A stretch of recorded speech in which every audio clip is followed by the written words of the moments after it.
সাল্লাল্লাহু আলাইহি ওয়াসাল্লাম বলেন, সেই জামানায় উম্মত তোমাদের উপরে এমন অত্যাচার আসবে, এক হাতে এই হাতে আগুনের টুকরা রাখা যত কঠিন হবে তোমাদের জন্য, তার চেয়ে তো কঠিন হবে তোমাদের হৃদয়ে ঈমান রাখা।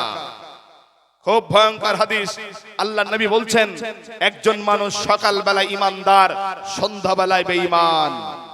সন্ধ্যাবেলায় লোকটা ঈমানদার ছিল, সকাল হতে হতে লোকটা বেঈমান হয়ে যাবে। ঈমান কত দামি জিনিস! ঈমান যার আছে সে বুঝে ঈমান কাকে বলে, আর যার ঈমান নাই সে তো বুঝবে না ভাই, নাকি বলেন? যার ঈমান নাই সে তো ঈমান সম্পর্কে জ্ঞান রাখবে না। আল্লাহর নবী মুহাম্মদ সাল্লাল্লাহু আলাইহি ওয়াসাল্লাম বলছেন, যার ভিতরে যাররা পরিমাণ ঈমান থাকবে, এই আল্লাহর বান্দা একদিন না একদিন কোনো একদিন জান্নাতে প্রবেশ করবে। একবার জোরে বলুন সুবহানাল্লাহ। তাহলে বলেন, এইরকম মহামূল্যবান ঈমান আমাদের ভিতরে আছে না নাই? একটু চেক করা প্রয়োজন আছে না ভাই? একটু চেক করা প্রয়োজন আছে না ভাই? আপনারা মুর্শিদাবাদের লোক, আমাদের বাড়ি নদিয়া, অর্থাৎ আমাদের কথা বুঝতে তো কোনো অসুবিধা হচ্ছে না ভাই, হচ্ছে নাকি? হ্যাঁ, এখানে যে অনেক মানুষ আমরা এসেছি, একবার তাকবীর দিব। তাকবীর যার যেটা কণ্ঠ আছে, কণ্ঠ ছেড়ে আল্লাহর নাম নিতে অসুবিধা আছে নাকি?